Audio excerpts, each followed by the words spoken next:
All right, everybody. Thank you for watching. We're going to hold just for a moment and make sure that everybody's dumping into our Zoom room here and that the Facebook is up and running. And we will get started with some introductions in just one moment.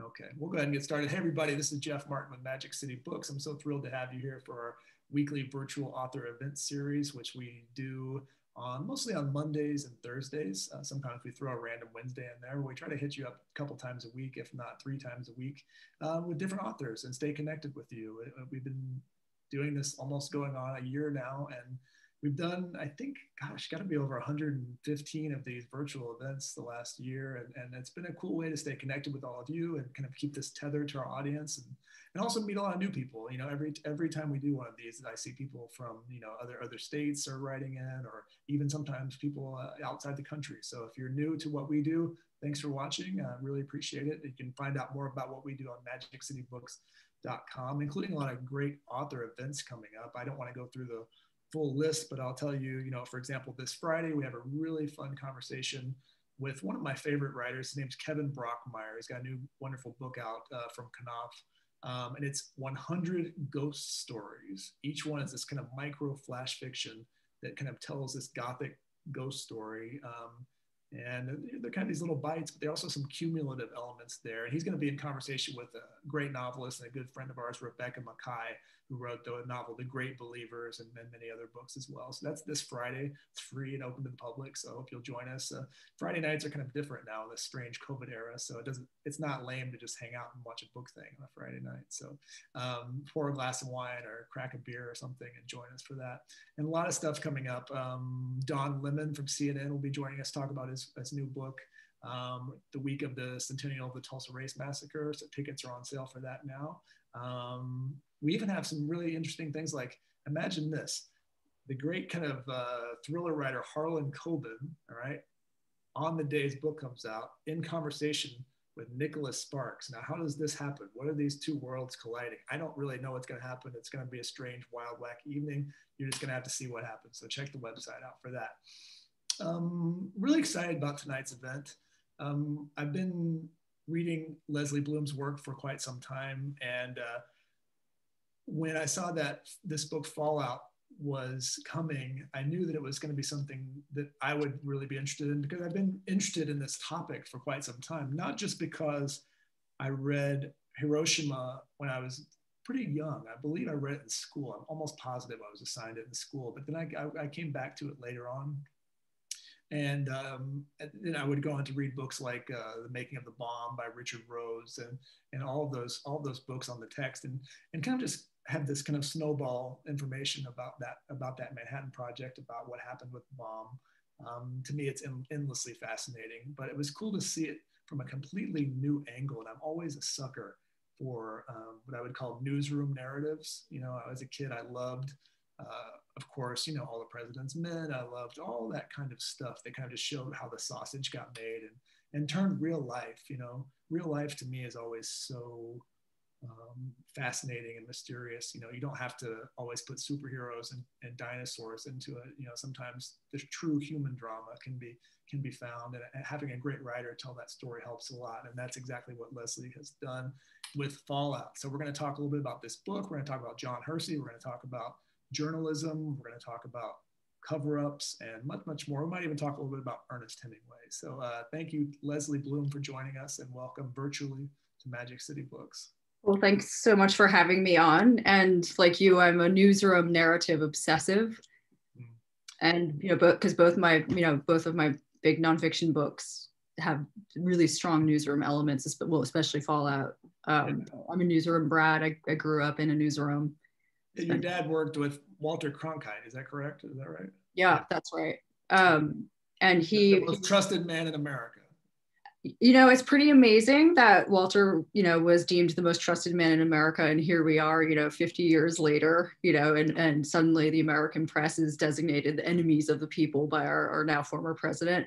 I have to say that was actually quite a motivating factor for me in writing Fallout.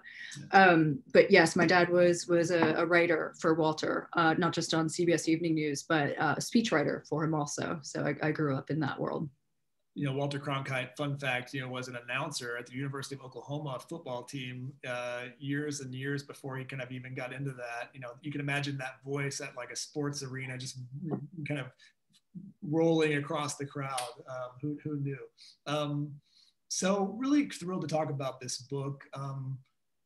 What I found really fascinating about it was, and I think that's the great thing with all works like this, is something that could be, for lack of a better word, a huge downer of a book, and something that's such a heavy, heavy topic. How do you kind of make that come alive and not make the reader carry the weight of that the whole time they're reading it? And I think that works quite well. Is that something that you had to kind of deal with, think about how to kind of, because it's an exciting read, but and I almost hate to say it's an enjoyable read because of what it's about, but it is quite enjoyable in the sense of the propulsion of the narrative. So talk about that kind of conflicting thing. Yeah, absolutely. I mean, it was a big concern for me also because, you know, I had the challenge that John Hersey, the journalist, had initially, which is how do you get somebody to read about something that's incredibly upsetting, which is, you know, in this case, the atomic bombing of Hiroshima. And so my book Fallout, this is it right here. And that's not Hersey, but it's supposed to be. You know, the story is about how the true story of the atomic bombings of Hiroshima and Nagasaki were suppressed by the US government. And, you know, they denied the radioactive qualities of the bomb for quite some time. And the Fallout documents how John Hersey, a then journalist for the upstart New Yorker, got the story that no other journalist could. And he revealed the truth about the then experimental mega weapons to America and to the world. And, you know, so, but in a way, the book it does document the aftermath of the bombings in Hiroshima, but it's really a book about journalism. So it's not living for most of the book in the world of Hiroshima, a nuclear apocalypse. It's living in the world of the occupying press corps in Tokyo, which is like a wild and colorful and hardened bunch of veteran journalists. It's living in the really absurd newsroom of the New Yorker magazine in the 1940s. And believe me, it's very unlikely that the New Yorker was the one to break the story as opposed to the New York Times or the Associated Press. And so, and honestly, you know, some of the characters from the New Yorker, like the editors who worked on John Hersey's story, Hiroshima, I mean, these guys were brilliant, but especially Harold Ross, who was his primary editor. He's like a hilarious dude. And, you know, I had this vision when I was writing the book of people sitting on the subway in New York or something reading it, and, you know, they would be laughing at things that Harold Ross said. And, you know, I would imagine somebody looking at them and saying, oh, what are they laughing at? But they see a picture of Hiroshima on the cover, you know. So it's there's quite a bit of a really unlikely balance in the narrative of, you know, of absurdity, of this kind of David and Goliath narrative of, you know, the little publication and the single reporter who got the story. And a lot of it is really about, you know, military and government maneuvering to suppress the story. So it's not, as I say, you're not living in the world, that sort of oppressed, really devastating world, except for in one chapter where, you know, Hersey gets the story. He's in Hiroshima and he's hearing it being told firsthand from its witnesses and survivors. Just quick commercial. If you don't have a copy of Fallout, and I would encourage you to do so, we're gonna keep putting a link here in the chat so you can buy it directly from us. And also, if you have questions, please put those in the Q&A, and I'll pick some of those as we go along and incorporate those in the conversation. So let's back up for a second and say, you know, John Hersey was this journalist who was writing for the New Yorker. The piece comes out in such a strange way, right? right? It's this long form. We talk about long form journalism. This is like the longest form journalism. And so talk about kind of how it came out, because I think we've all seen it as the little paperback book that, I read that when I was in school, and when you see it as a book, it seems like, oh, that's a very doable book. But when you think about it as a magazine article, it's like War and Peace for magazine articles. So talk about, kind of how strange it was as a work of journalism, and the fact that you mentioned the New Yorker putting it out, and how strange it was for them to break stories, because they were all about profiles and they were all about man about town stories. It's kind of very similar to like when Ronan Farrow did his work recently for the New Yorker, was breaking big stories in there. That just, it seemed strange that it was happening in the New Yorker as opposed to another outlet like the New York Times or somewhere else that we're kind of used to that more breaking news kind of thing from. But kind of give us a little bit of sense of the anomaly of John Hersey and this piece at the New Yorker at the time. Yeah, absolutely. I will before I go into Hersey, I will say that the New Yorker does have now has a history of breaking some pretty major news, and Hersey's was arguably the first of the big breaks. Then you have Rachel Carson's Silent Spring in the 1960s, which was really the first shot across the bow in terms of humans are ruining the environment, and it was about DDT. And then, Ronan Farrow, and his reporting. I mean, so there's been every once in a while, it's not just like a mega profile. It's like a really big breaking news investigator. Generation kind of gets its big scoop. Yeah. It is pretty generational, I would say. David Remnick would probably not want me to put it that way, but so, with Hersey, I mean, his story was unprecedented, not just for the New Yorker, but, really for any magazine, because, well, first of all, his story on Hiroshima, revealing the truth about nuclear weapons and what had happened in that city, came out a whole year after the bombing. And, before that point, there had been a smattering of initial reports that came from Allied reporters who had managed to get in with early occupying forces, break away from those forces and get down and report unfettered from the ground in those cities. But after the first two initial reports that came out, the military suppressed them. And so there was very little reporting that came out of either Hiroshima and Nagasaki until a year later. The New Yorker, which again, it was a 20-year-old humor magazine, a sophisticated niche magazine that Harold Ross, its founder, when they would get more than 300,000 readers, he would panic because he'd say, we're doing something wrong. So this was not a big, they didn't always ever see themselves as a competitor to, again, one of the mega news operations like the New York Times or what have you. So a year later, they are the ones that bring out Hersey's report. It's 30,000 words.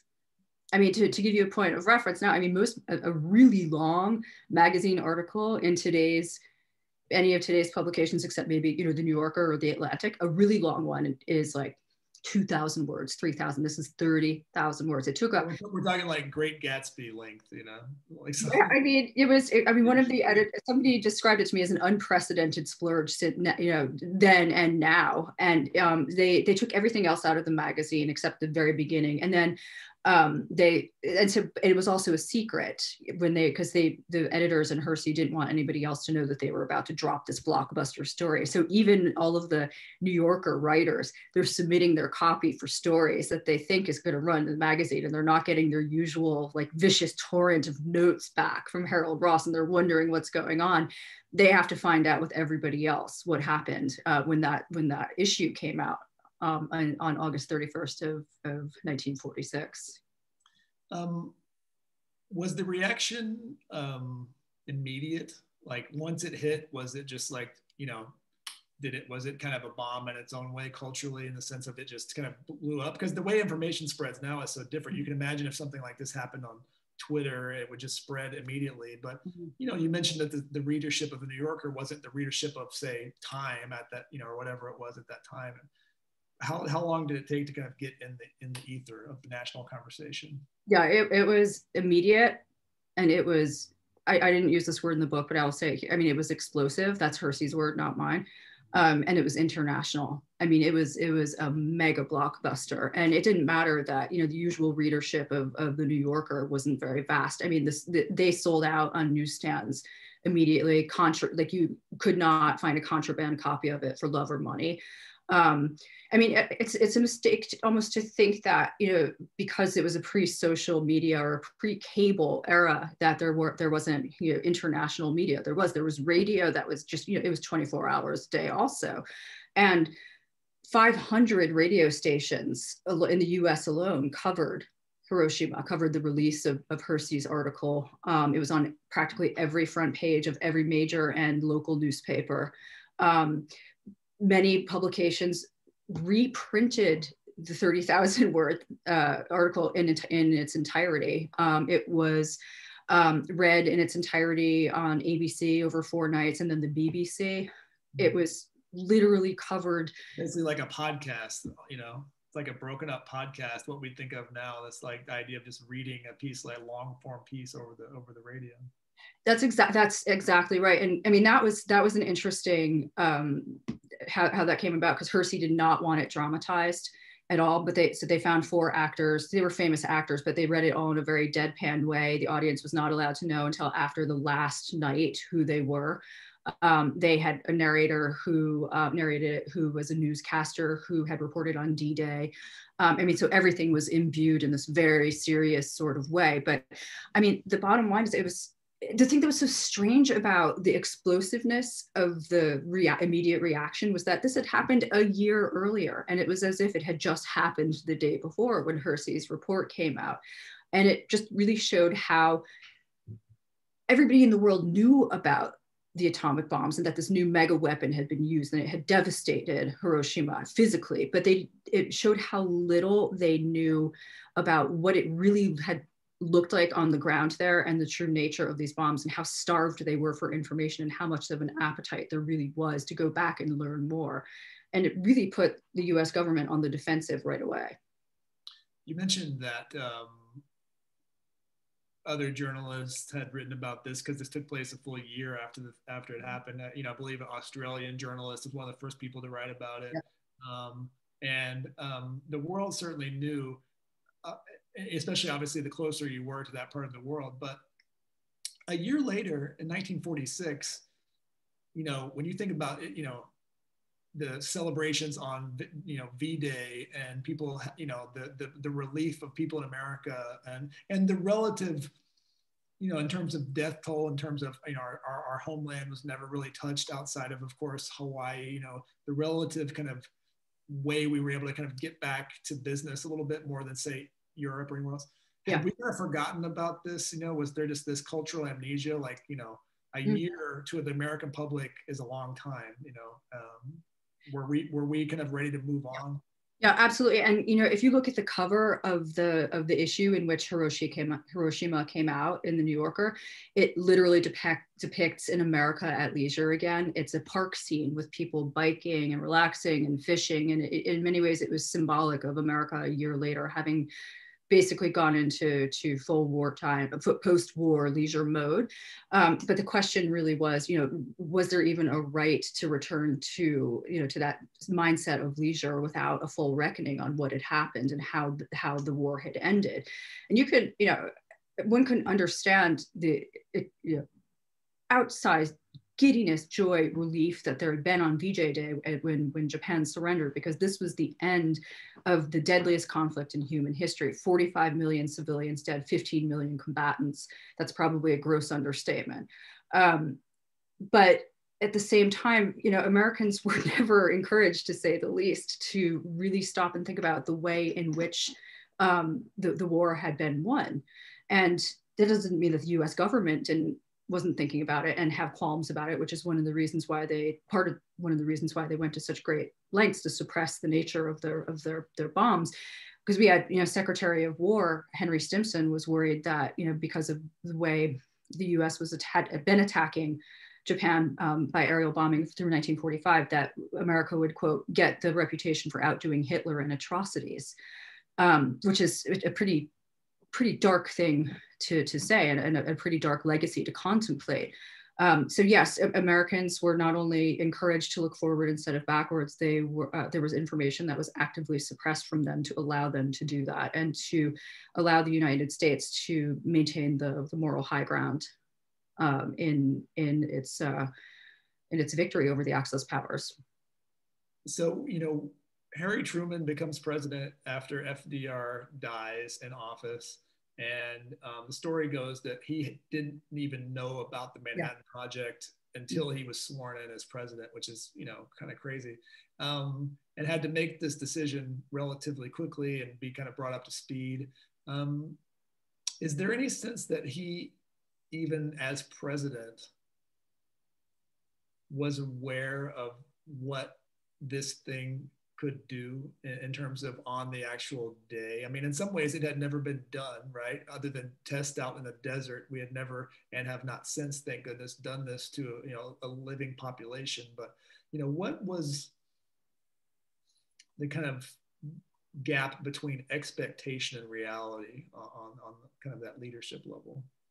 Well, I mean, to say that the Manhattan Project principles and President Truman had not a full understanding of the bombs and their, not just their long-term effects, but their immediate potential effects, is an understatement. I mean, there was the Manhattan Project principles thought on the day of their test bombs in July of 1945 that there was the possibility that they might incinerate the Earth's atmosphere, and goodbye Earth. So it was a chance that they were apparently willing to take. And they had very little idea of how much it would affect the human body, even if you were miles away, or how long it was going to affect the terrain or botanical life. And believe me, after they detonated bombs over Hiroshima and Nagasaki, there was a flurry of studies on all of those things to help understand on the fly what they had done with the bombings, the effects on the human body, on the reproductive system, on plants, soil, water.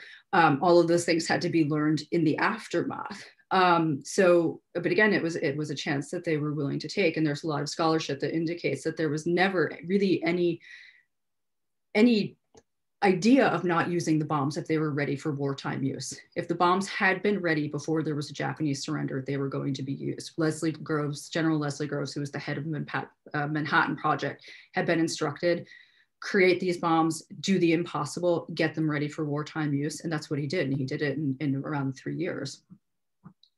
When I was reading the book, I was kind of struck by something that, I'll see if I can put it into words correctly, which was, do we, and this may be not just the American public, but it seems like we have to go through something horrible and see the aftermath before we understand what to do. And we're not great with preventative or prophylactic measures in terms of dealing with things. A good example would be kind of what we're living through right now in a certain way. We kind of, we see these death tolls mounting and all these things, horrific numbers.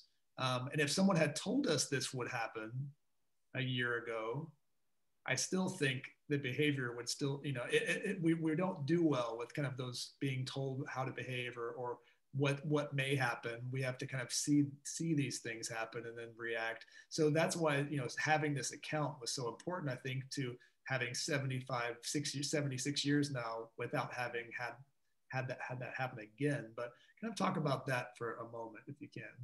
Well, working on Fallout for all these years has really made me think a lot about warning and the effectiveness of warning, or the lack of effectiveness of warning. And, with the pandemic, for instance, we all say, oh, well, who could have seen this coming? But nobody last year at this time could imagine where we would be this year at this time, or could imagine, that we have masks in our wardrobe or whatever.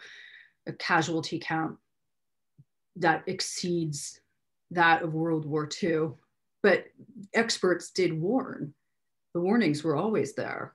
And in a way, it's almost a miracle that we haven't had a nuclear conflagration or conflict since the bombs were dropped in 1945. However, John Hersey, and his book, article turned book, Hiroshima, has played a role in that. Not that every leader who is of a nuclear nation is making decisions based on has John Hersey in his head, but we know what nuclear aftermath and nuclear warfare looks like because John Hersey told the world. And once that genie was out of the bottle, there was no what Albert Einstein called escaping into easy comforts again. There was no way to regard the bombs as, an easy addition to the conventional arsenal. Like, using them became a really, really big deal. And what most people don't know is that for a whole year, between August of 1945 and August of 1946, I think people were disturbed by the magnitude of death. I mean, they knew that the atomic bomb was a mega bomb, but they had been encouraged to think about it in conventional terms. It was the equivalent of 20,000 tons of TNT. And yeah, you don't want to use that lightly, but it was still considered to be a probable, just regular addition to American life, like the airplane. It was just a modern phenomenon. Well, after Hersey's report comes out, there's a visceral horror that is connected with nuclear weaponry, and that has played a role. It's becoming a deterrent, a partial deterrent in its own right. All right, for people watching, I'm going to go into a real dark place for a second. So if you need to take a break or go to the bathroom, do that. But I'm just curious. But, when you create something like this, and you think about this when you read about Robert Oppenheimer, or, you mentioned those people kind of realizing what they created. He has that famous sentence, I am become death, destroyer of worlds. Having kind of done that, there's this kind of, I can't remember the word for it, but there's this kind of idea that when you create something or anything like this, there's this unconscious self-fulfilling prophecy that happens. Like, if you make it, you will eventually, it will be used at some point. It will, like the idea that this kind of, you're setting yourself on a path towards something. And the fact that that happened, and as you said, we're 75 years in, it has not happened. Do you think that that makes it less likely that it will ever happen again, because there has been so much time between, and now it's almost like this,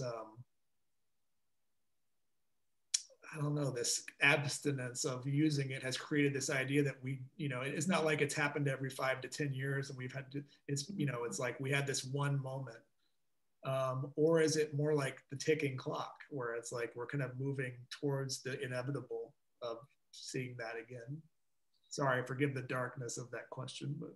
Well, it's not dark to me. I mean, it is dark to me, but I mean, this has been the world that I've inhabited for 5 years. I think it depends on on which experts you consult. And, some people really fear that, that the next nuclear conflict will not come as a result of bold-faced hostilities between, Russia and America, for instance, but it could be what Hersey termed as slippage, where there's, a system mistake that either launches something or it allows a nuclear power to believe that they are under attack by another nuclear power and they retaliate, ahead of time. And, so there's always the possibility that something like that could happen. I mean, nuclear infrastructure is aging. A lot of international nuclear arsenal is aging also. And then also we have acceleration now of new nuclear arsenals too, which is, not the most encouraging development. But, the good news is that at least with the Biden administration now, it appears to be a trend towards improved communication among some nuclear powers, primarily, Russia and the US. So that's helpful. I don't know that the fact that it's been 7.5 decades is a deterrent, since there was, a wartime use of nuclear weapons, stands as a deterrent. But again, we do know that partly because of Hersey's work, and also now that, the Japanese themselves have been able to speak out about what it had been like in their own words to be on the receiving end of nuclear warfare. We know what it looks like. And so there's a continued incentive to avoid this at all costs. I will say, before we move to the next question, that I feel, and many experts feel in the community, that this is still an undercovered threat in the media right now, like grotesquely undercovered. And what happened with the pandemic could happen with nuclear conflict also. Whereas we have experts in the nuclear community right now who are trying desperately to get attention put on the nuclear threat. And the Bulletin of the Atomic Scientists, which runs the famous doomsday clock, has for the second year in a row placed the doomsday clock at 100 seconds to midnight. which is midnight being, nuclear doom. And it was never set that way before 2020, not even in the 1950s, in the depths of the Cold War. And it has been, so for instance, while I got, considerable press for Fallout, a historical book, to pitch op-eds on this subject to the newspapers that even gave my book considerable press and get op-eds placed, it's impossible. Like, they're just not interested in the subject. It's like almost like the forgotten existential threat, yet it's the most immediate one. It's so fascinating, growing up in the 80s, it was kind of like the last, and you're about my age, and, that was kind of the last generation where I think as kids, we actually feared this. I think kids today fear a lot of things, rightly, and, some not so, but I don't think it's this. No. I mean, the younger the interviewer, as I was rolling out the book press-wise, the younger the interviewer was, the less frightened they seemed to be about it. I mean, I'm a child of the 80s also. Like, I wrote to Reagan and to Gorbachev, about Star Wars, and asked them to, decrease their arsenals, like the dorkiest kid ever, right? I was really popular. But I mean, I knew what MAD, mutually assured destruction was, before I could complete Super Mario Brothers. It was just, something you knew about by the time you were 10 years old. But I agree that it's not the subject in the foremost of people's minds right now. And then you think about, I mean, do people really have the bandwidth after the year that we've been through to deal with one more existential threat? I mean, I don't know that we have the luxury of not grappling with it, but I do hope that we're able to get more attention on the subject. Well, it's, in the early 80s, late 70s, you had these like giant no nukes concerts, and you had all these things. And I guess it is tied to the fact that when this Cold War came to an end, it kind of became less of a top of mind thing, and it probably has dwindled steadily since then. But I'm curious, you mentioned the impact this book has had, and of course he did such a wonderful job of telling us what happened and showing what happened with the skill he had as a writer. But now, living in 2021, I was trying to think of books that have done the same thing with another topic. And a book that came to my mind a little bit was Dave Cullen's amazing book, Columbine. I don't know if you read that book or not, but I haven't read it, but I know it, and that was impactful. Maybe The Sixth Extinction. Is that? Yeah. There are these books that I do think, maybe not to this scale, but take something horrible that happened and kind of can lay some groundwork a little bit. Now, Dave Cullen's book on Columbine, of course, as we sadly know, has not, stopped school shootings. That's not happened. The pandemic in some ways did that. And, we've had the least amount of school violence, obviously, this year than we've had in, 25 years. But books can obviously still make a difference. My ultimate question here, though, is people aren't, that is sad for me to say, of course, coming from a bookstore, but people aren't turning to books the same way that they did for information then. Now it would be a documentary based on a book. There'd be like a 3-part thing of it. It would be start as a book, and they need to kind of see it, have it be more in their face to understand what that is, and not just be told that. Do you think that what he did then, and of course it's so important now, like you just said, the doomsday clock is 100 seconds a minute. Does it still have the power, do you think, in 2021 that it has had for the last 75 odd years? Look, I think that a big story is a big story no matter where it breaks, whether it comes out in a doc or whether it comes out in a book or an article. The thing about Hersey's book, and one of the things, an article turned book, and that made it kind of not just once in a generation, but once in a century, is that it not only, was this important expose, it was unputdownable reading. And, so I think that anytime you're writing about a really difficult to read or really unpleasant or confrontational subject, you as a writer have to find a way to really involve your reader emotionally. And how Hersey did that is, he didn't write about the bomb from the point of view of the military or how it was put together, or you know, a lot of writers who had written about it used kind of pseudo-biblical language. It was really hard to wrap your head around. He didn't write about the physics of the bomb. I mean, none of that. He wrote about what it had been like to be on the receiving end of nuclear warfare from the point of view of six, what we would call regular folks, you know, a young widow with a few kids, a young female clerk, a young medic, a young priest. And so it created this totally engrossing empathy in the readers, where they were imagining themselves in the stead of these you know, poor people in Hiroshima. And so I think that, and that's one of the reasons why people read it, because I mean, otherwise it could have just been, people could have thought, you know, I don't want to be scolded. I don't want to be confronted with the grotesqueness of what happened. I don't want to be confronted with the moral ambiguity of the decision to drop the bombs. But instead, they picked up that book across the country, small towns, every region of this country, around the world, and they read it and they talked about it and talked about it and talked about it. And so I just think that if you marry really important topical matter to incredibly engrossing storytelling, I don't think that the fact that we're in a social media age would preclude a book from being the vehicle for that kind of story. And we still see a lot. I mean, you know, you're a bookseller. You see a lot of mega bestsellers. No, it's true. I mean, it's true. You know, you look at a book, you know, something that hits close to home here, like a Killers of the Flower Moon, a book where no one had known about those murders in the Osage Nation 2 years ago, most of the country 3 years ago, whenever it came out, most people had never heard of that. Now people are fairly, you know, at least up to date on some of those things that happened. So that's a good point. You've spent so much of your time in the world of the lost generation, and we'll touch on that in a moment. And those writers, the writers that I'm always kind of been obsessed with, aside from those folks, of course, you know, because I love them too, is the kind of new journalists of the 60s and 70s. People who may not know this, I'll just do a quick thing. You know, the idea of new journalism is the concept of participatory journalists like Gay Talese, Tom Wolfe, Joan Didion, Norman Mailer to some extent, all these people who would kind of get in there, they would be part of the story.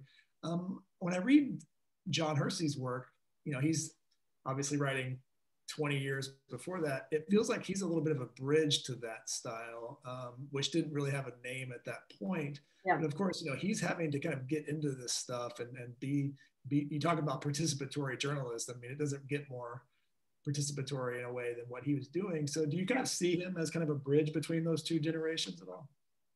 Well, he is seen that way, but I think that he was quite upset about being seen that way. I mean, again, you're right, it doesn't get more immersive than going to ground zero of nuclear apocalypse and reporting from there, you know, at great personal peril. I think the thing that was differentiating, and especially in Hersey's own mind, is that, you know, the new journalists themselves were often part of their stories. You know, they're writing in the first person, and Norman Mailer, my goodness, you know, very much so. And Hersey, you know, he was an absolute old school journalist purist, where the journalist should never become a part of the story. And when you read his story, Hiroshima, he's seemingly absent. It's like the words have flowed entirely through him, but taken no particle of him onto the page, even though he's the ultimate curator of the story. And, you know, he wouldn't even publicize his works. He didn't publicize Hiroshima. He left town when that book came out. His estate to this day is extremely conservative about what they greenlight in terms of Hersey projects or even permissions, because again, they believe that his work should speak for itself and that he is absent from the work. So I think that, you know, he gave an interview to the Paris Review in which they talked about the new journalists and that trend. And he called himself, because he was much older at that point, he called himself one worried grandpa about the trends, about the way that journalists were starting to really insert themselves into the narrative. I personally am a lot fonder of Hersey's approach. Although, you know, obviously as a biographer, I have violated his wish to be not the focus of the story. But at the same time, I really respect, I feel like it was a very decent and humble position. And I think it's something that makes people, it's one of the things that made people really respond to my book Fallout, is they were responding to him and his humility, which was really standing quite starkly in comparison to, like, let's say Trump, at the moment, who's always, I'm the best, I have to be the center of everything. And, so the rareness of that humility vis-a-vis, contemporary figures, or even by his successor journalists, was quite something. There's that famous quote by like Jacques Cousteau, I think, where he says, any man who has the opportunity to lead extraordinary life has no right to keep it to himself, or something like that. So I'd like to talk for a little bit about some of your previous work and some work that you're known for. And I totally loved this book also, Everybody Behaves Badly, which is a book about the lost generation, specifically about Hemingway and the creation of his first book, The Sun Also Rises, which is just this is a hell of a fun book. So I can't wait to talk to you about that for a moment. But there is a new documentary coming out from Ken Burns and Lynn Novick about Hemingway. I think it's a couple, 3-part, whatever it is. Yep. You spent so much time on this book, and in that milieu. I mean, that's kind of seems like your bread and butter. I know Fitzgerald has a big spot in your heart too. But but like a threat to my marriage while I was writing this book. But I'm curious, having written a book about him. That's pretty exhaustive, and that world. And then have you seen this documentary yet? Mm-hmm. Yeah. Is it easy? Is it hard to watch something like that done by another journalist, and not kind of compare what you did with what they did, or see if they're missing something, or you would have put a little bit more flavor in it? When you're kind of swimming in the same water, how do you kind of see those things? Well, I was fascinated to see how they were going to present everything, and what of mine were they going to put in there, and part of me is such like this horrid overachieving kid where you want to raise your hand and be like, but wait, you forgot this, you forgot that, and how could you not pay more attention to this, and there's not enough Scott Fitzgerald in here, for me, and but I was really impressed by the documentary because well, first of all, they found stuff that I didn't find when I was researching. And I have like 30,000 words of endnotes in this book. I mean, I was, an archival mega nerd for this book. So that was impressive. Like, I was Sylvia Beach's literary executor for a while, and they found video of her that I didn't know existed, where she was talking about the woman behind Shakespeare & Co., for those watching, Shakespeare & Company bookstore in Paris. Yeah. And a discoverer and an early champion of Hemingway. And then they had footage of her later in life talking about her first meetings with Hemingway. I mean, I would have given my eye teeth to have that sound in my book, and they found it, I didn't. So, their research was great. It's pretty harrowing stuff. I mean, Hemingway is a really difficult subject. I think this is a really complicated time to bring out a book about Hemingway. It's going to definitely hit the part of our discourse about cancel culture, and is it time for Hemingway to be canceled? I mean, just because of his hyper masculine persona, his treatment of his wives, his treatment of women on paper. It's touched upon a little bit in the documentary, but probably not enough. I predict that it won't, how it's addressed in the documentary won't be sufficient to satisfy questions in the public on that subject. Yeah. You mentioned your obsession with Fitzgerald, and we actually have a question. It says, I've read Fitzgerald Is Your True Love. Do you think you'll write a book on him as well? If not, what's next for you? I feel like Fitzgerald is so incredibly well covered. I'm sure there's always more. I will say, I live in Los Angeles now. I moved here a few years ago from New York. When I first got here, I immediately went to the Academy archives so I could get my hands on everything that he had written for MGM. I wanted to see if perhaps there had been something original that he had written that had never gone into production. I found which I did not find evidence of.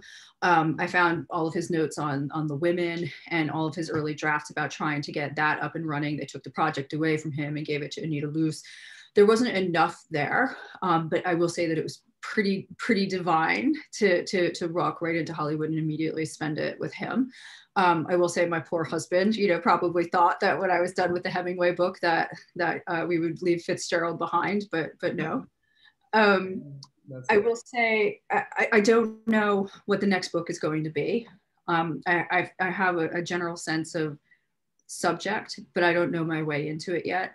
I will also say though that I'm not quite done with Fallout yet, and I can't say more about it than this, but it has been optioned for both film and documentary development, and I would be involved with both of those. And I don't have this subject is not out of my blood by a long shot.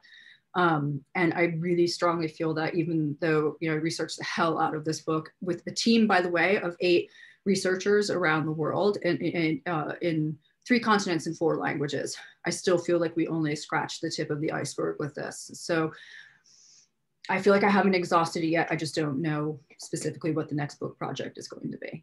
Yeah. Another question is,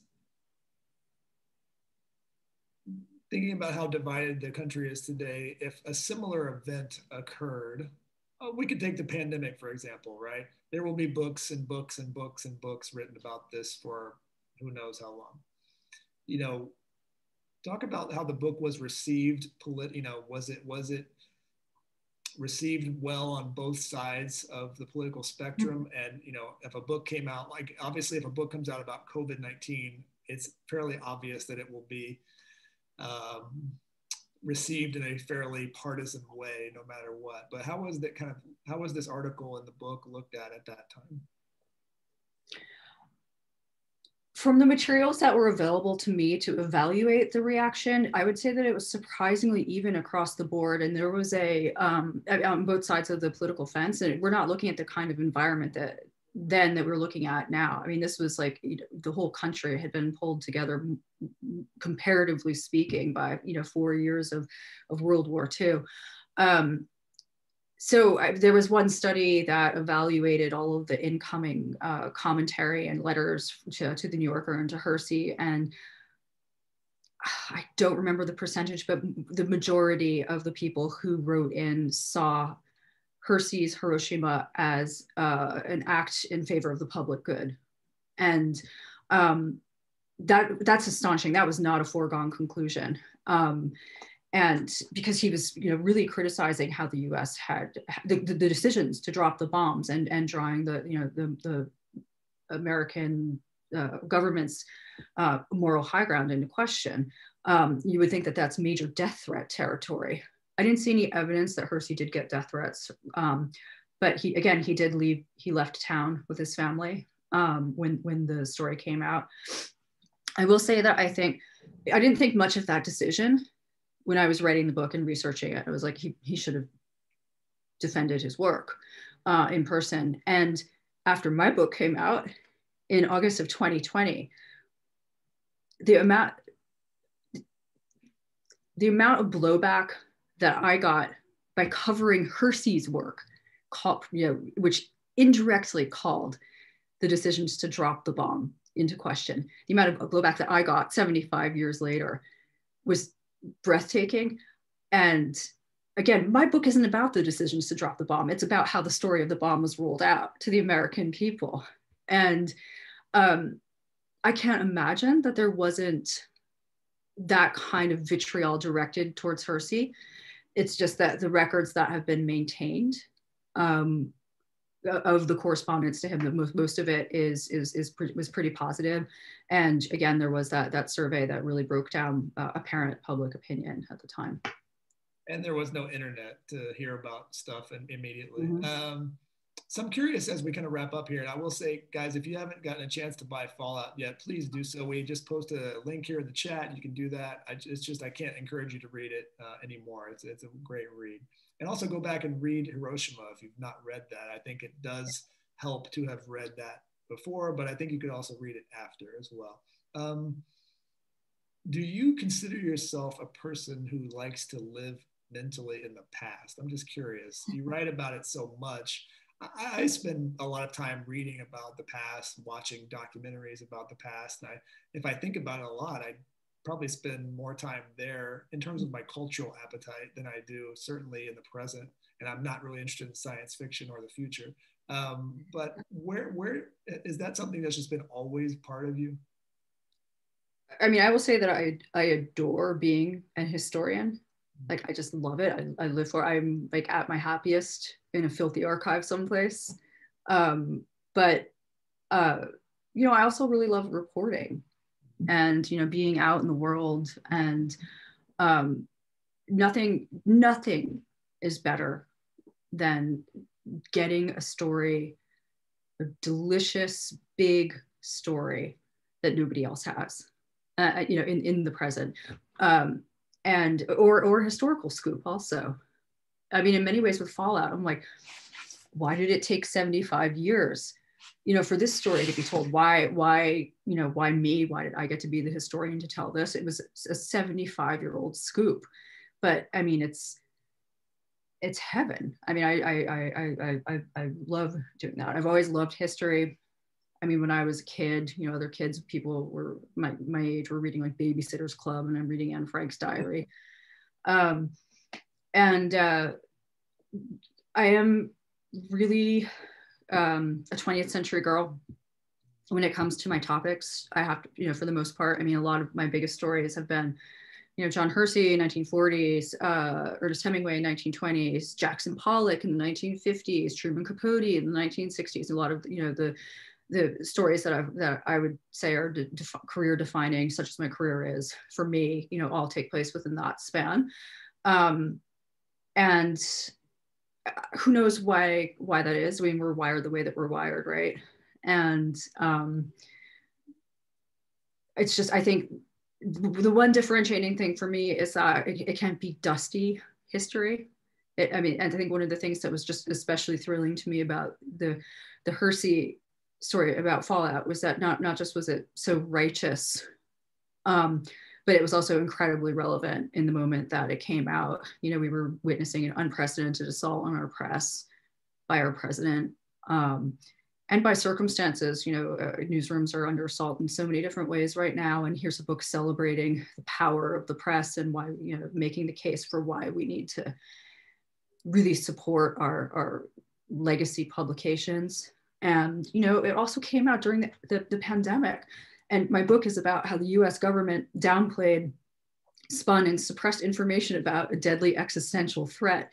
And it, you know, it was, you know, hitting the funny bone, you know, the national funny bone for a reason. And so, you know, history that is very alive and relevant today. I mean, that for me is the best kind of storytelling. It's the most enticing. And I'm in that moment right now where I've just, you know, finished this book, and I'm like, am I ever going to write something again that I love as much as this material? And so it's total panic time for me. Is it just happenstance of interest that it's all mostly men that you're writing about? Yeah, I mean, look, I would have given anything if, you know, John Hersey had been Joanna Hersey. You know, it would have been really amazing if he had been a woman. I mean, I was, you know, laughing to myself the other day that, you know, even the two major protagonists of my books, their names literally begin with H-E. So, I mean, you know, but unfortunately, a lot of the women with whom I'm, you know, I'm really interested, whether it's Martha Gellhorn or Eleanor Roosevelt, they're just really exhaustively covered. Mm-hmm. And, you know, originally when I was looking, I didn't just start out Fallout wanting to write about John Hersey specifically. I wanted to write about, I knew I wanted a big newsroom narrative. And, you know, I was even looking into the life of Claire Hollingsworth, who was a female reporter who literally was the first person to report the beginning of World War II. She was on the border between Germany and Poland, and called in to one of her editors and said, the war has begun. He said, what are you talking about? Of course it hasn't. There's no reports anywhere. And she held up the phone so he could hear the tanks rolling into Poland. I mean, that was an exciting story for me. You know, she was an exciting figure. Guess what? Somebody beat me to it. There was another book that came out, you know, right at that moment. So I haven't found my female character yet. And it is really high priority for me that the next book be on a woman. but it's the subject finds you as much as you find it, and she'd better find me. Last question is this. I always ask this whenever I have the great opportunity to talk to a historian or a writer of work similar to what you do. And it's a question of, you had access to archives and materials, and obviously John Hersey was a writer and you had a lot of access to written materials. We don't write things down anymore, really. It's going to be so difficult to write histories of now. Or maybe it's not. Do you have concerns about the lack of physical detritus that we leave behind for people to kind of pick up the crumbs of our life from? Or is it just going to all be tweets and emails? Because the way people write in a letter, I don't care what people say, is different. The way we emote and the way we express ourselves, we don't really talk like that in emails. I don't care if you're writing to your partner or your mother or whomever. It's just a different kind of communication, and it's not, at least from what I would imagine, as revelatory. Maybe in the aggregate it might be, if you see the full scope of someone. Do you have concerns about that? Yeah, it's a big deal. No. I think it's a big deal. I mean, all of my big protagonists, they've had major letter archives, and they saw letter writing as an expression of their art. And I don't know about you, I have 45,000 emails in my Gmail inbox. And a lot of them are just, who wants to go through that? I mean, how can you go through that? And then I remember when the White House started archiving tweets, and I was thinking about future presidential historians and, going through that. I mean, it's such a glut. And so much of it is so, I mean, not in the Trump administration. I mean, there's a tweet for everything with that. I mean, that couldn't be more, central to what that presidency was. But I think, for most contemporary people, those are the social media accounts, the emails, the texts.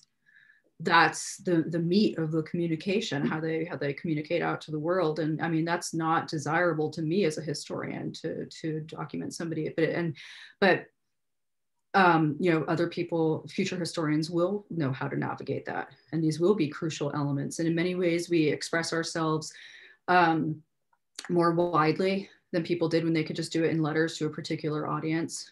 I mean, if somebody were to document me with my Instagram account, there are pictures of my kids on it, a kid on it since she was born. I feel like there are more intimate glimpses into, our life than you might glean, That's true. I mean, we share more than ever. That's a good point. Mm-hmm. That's a good way to think of it. Although maybe like if we just got Peter Coyote to narrate our Gmail account, that just makes everything better. I can't thank you enough, Lesley, for taking some time to do this. It was just a blast. I really had a great time reading the book, and I encourage everybody out there to do the same. And can't wait to see what's next from you. Thank you for taking the time. I'm so happy to be here. I'm so happy that your bookstore is thriving, and I hope everybody is buying from you guys. Yeah. All right. Well, hey, everybody, thanks for watching. Thank you to Lesley again. Stay safe. Take care. We'll see you next time. Bye-bye.